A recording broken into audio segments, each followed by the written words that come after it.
So first of all, what I want to say is what Barnes & Noble did, this is not actually one decision we're talking about. As far as I can tell, it's 3 separate decisions that Barnes & Noble has made, and a lot of the confusion is coming from the fact that on social media, they're kind of getting conflated. The first is that there are nationwide changes in how Barnes & Noble stocks their books, and they aren't doing co-op anymore. If you don't know what co-op is, I've got an explanation coming up in a bit. The second is that I've heard this put 2 ways, and I'm not sure which is true.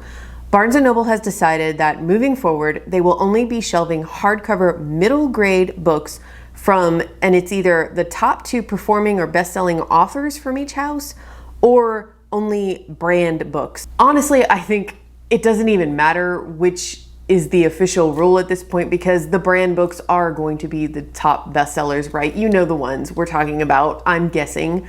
Rick Riordan Presents, Diary of a Wimpy Kid, Harry Potter. We know what the brand names in middle grade are. And third, Barnes & Noble has canceled orders of a lot of recent releases, and this is across genres and age levels, not just middle grade, adult, young adult, all of it, shortly before publication. The first author that I can tell who brought all this to light, I might be wrong about this, but I think it was Bethany Baptiste. And just this morning, she tweeted that she's got people accusing her of saying things she never said, and people are doing Twitter dissertations based on other Twitter dissertations based on her initial thread. And yeah, this is why I hate social media. But anyway, let's actually look at her initial thread first. Barnes & Noble is withholding initial support of debut hardcovers till they find evidence it's worth stocking in their stores. They'll be focusing on guaranteed sales from paperbacks. A middle finger to debut authors, especially if they're mid-list and marginalized. TradPub already don't give mid-list and marginalized authors the marketing support needed to thrive and survive. If Barnes & Noble withholds their support to stock debut titles in store until they receive some sign a book is worthy, this will give TradPub more incentive to throw more money behind books they want to be considered worthy. And most of the time, the debut books TradPub uplifts are white or white appealing ones. This is bad, bad, bad all around. Can y'all imagine the ramifications of this in an industry that looks up to Barnes & Noble like it's a deity? As the largest US book retailer, Barnes & Noble already has influence on things such as book covers.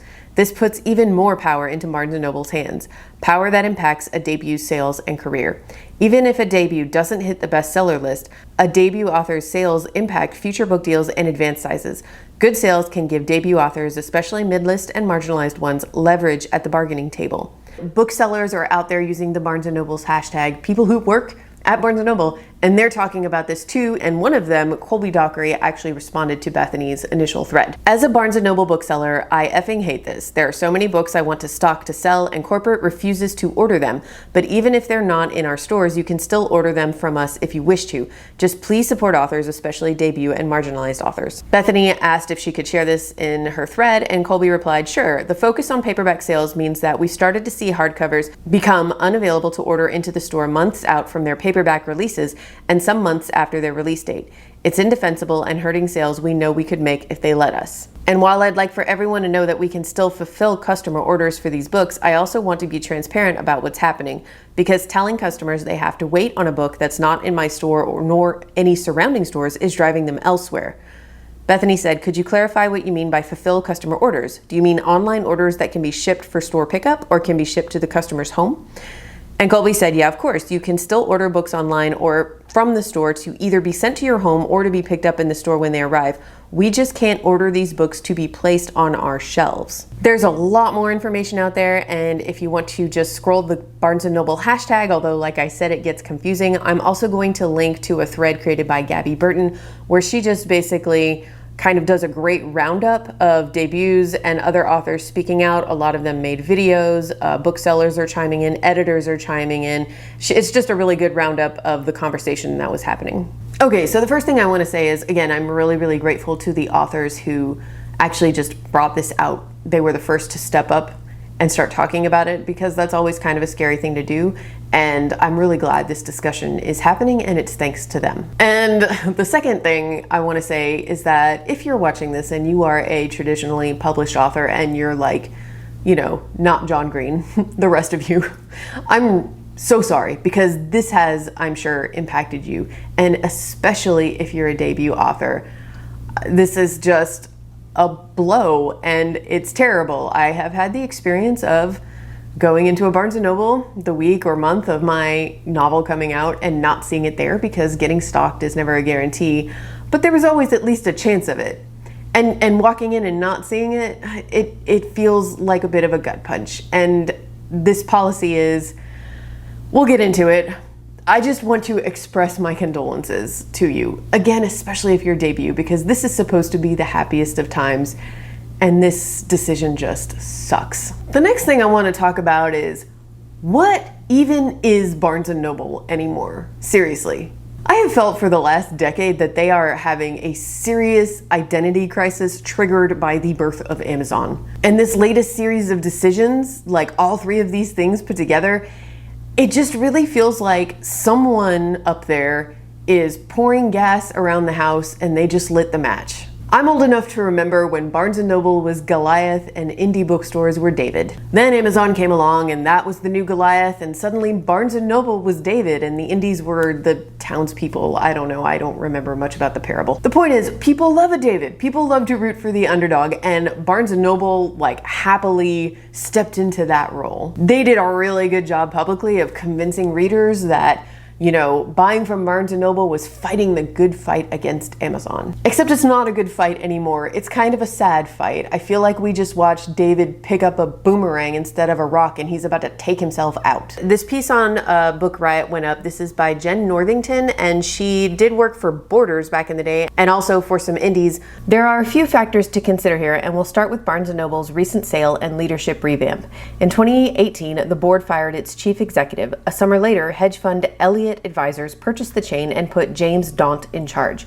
Daunt was responsible for taking the UK chain Waterstones from bankruptcy to profitability, and he has gained some ground for Barnes & Noble since 2019. Despite the pandemic decimating foot traffic to many branches, sales were up 3% in 2021 over pre-pandemic numbers in 2019. Daunt's strategy includes downsizing the central office formerly responsible for ordering for all stores, limiting them to a minimal order, and allowing store managers greater discretion in what to bring in based on local sales. And eliminating co-op displays, which are pay-to-play display, to put in more practical language, in which publishers could purchase premium placement for specific titles. There was also, among other things, an emphasis on smaller tables and wider aisles. Smaller tables means less room for those stacks of new hardcovers. Stores also have more discretion over what they promote, and if you don't already know that retailers are dedicating those spaces to sell titles that are, say, hot on Book Talk, you do now. It's smart business, there's no doubt. Customers, especially teenagers whose dollars retailers are hungry to acquire, are now just as likely, if not more, to come in looking for a book they saw blowing up on social media as an older customer might be to look for a book they saw reviewed in the New York Times or heard about on NPR. And those books that are blowing up on Book Talk, not necessarily debuts or hardcovers for that matter. Many of them are books that have been out for years that readers are only just now discovering thanks to the magic of algorithms. Again, not a bad thing for books in general, or authors lucky enough to get a Book Talk bump, but let's add another piece to this puzzle. While the pandemic has been good overall for reading, with specific types of books getting huge sales increases, it hasn't necessarily been great for debuts or for hardcovers. Book sales are currently down across formats in Q1 2022 versus Q1 2021, and while many expected it, nothing gold can stay, a 12.4% drop in hardcover sales is not something that bookstores, publishers, or authors are going to feel blasé about. It's also not likely to get any better, considering that the US is staring down the barrel of a recession and continuing to deal with rising prices. And I really appreciated that in particular because I am completely guilty of this. I think about all the headlines coming out of the pandemic, a lot about how great it was for publishing and how much money they were making and people were buying books. And then when I hear all the news, not just about Barnes & Noble, but about publishers, about lower advances, all the juicy stuff we're getting from the DOJ Penguin Random House drama, I get really bitter because it's like, you guys are profiting. Where's the love? Why isn't this trickling down to us authors who actually create the products that you sell? But as this article points out, as with all issues, it's a little more nuanced than that, and hardcover sales actually have not been going up. In fact, there has been a pretty significant drop. And let's be real here, decreases in discovery disproportionately affect authors from marginalized communities. As Publishing Paid Me showed, Black authors, as well as other authors of color, are paid less for their work, even when they win awards and/or make the bestseller lists. And while there are many initiatives, organizations, and individuals working towards greater diversity in publishing, we've got a long way to go in terms of publishing diversely. Marketing budgets are often tied directly into advances, so the less a publisher pays for a book, the the less money they are likely to spend promoting it. Sales of your first book often determine whether or not you get another book contract and how much you're paid for it. So yeah, I want to be really clear about this, especially when talking about the middle grade hardcover issue, because that was the first one that I really heard about. And you guys know I'm a middle grade author. It's the one I kind of sat with the most emotionally. It affects pretty much all authors, unless you're a brand name, which, you know, it affects 99 point something percent of authors. But as the article pointed out, we do have data from past incidents, like Publishing Paid Me, to tell us that we know that marginalized creators, marginalized authors are disproportionately negatively affected. And we can safely assume that that is also going to be the case with these decisions by Barnes & Noble. And then outside of middle grade, just talking about all books, right? This whole concept of a store wanting you to prove your sales track record before they will stock your product is insane. How does your book stand a chance of getting good sales at a store when said store does not stock your product on their shelves? And like, they know that. They know that. So here's what I want to ask. Barnes & Noble, what are you? What are you trying to become? I'm not even going to waste a moment of this video talking about how they should be doing the morally or ethically right thing or care about books or whatever, because they're a company. And I don't have any disillusions there anymore. They're a company, guys. We know this. The only time that they actually start doing something that seems morally right or ethical, it's not because they suddenly sprouted ethics. It's because it became profitable. This is capitalism. And what I want to know here, what I'm still struggling to understand, is how are these decisions by Barnes & Noble going to be profitable for them? Someone explain it to me. What is Barnes & Noble trying to be? According to Book Riot, according to a lot of sources, the approach that worked for Waterstones in the UK is to make them more like indies. Every Barnes & Noble being a little more unique to its location and having curation based on the types of traffic they get. You know, that sounds great. I can see a lot of benefits to that. Except indie bookstores don't only stock bestsellers and brand names. Readers who shop at indie booksellers aren't going there to buy bestsellers and brand names. So no, Barnes & Noble isn't trying to be an indie. Are they still trying to play David to Amazon's Goliath? Because that doesn't make sense either. As our bookseller friend said on Twitter, what do they expect people are going to do when they step foot into a Barnes & Noble? They have already made the decision, I want to buy a book and I want to walk into a store and buy it instead of buying it online. That decision has been made. The customer walks in and realizes, oh, this is different. The selection is bestsellers, brand names, and some paperbacks. This is a glorified Walmart book section. Some of them might be like, oh, the book I want isn't here. Sure, I'll order it online from Barnes & Noble in that moment. I would think most people are gonna fall into one of two camps. They're gonna be like, oh, I'll just order it on Amazon. It's cheaper and I'll probably get it today.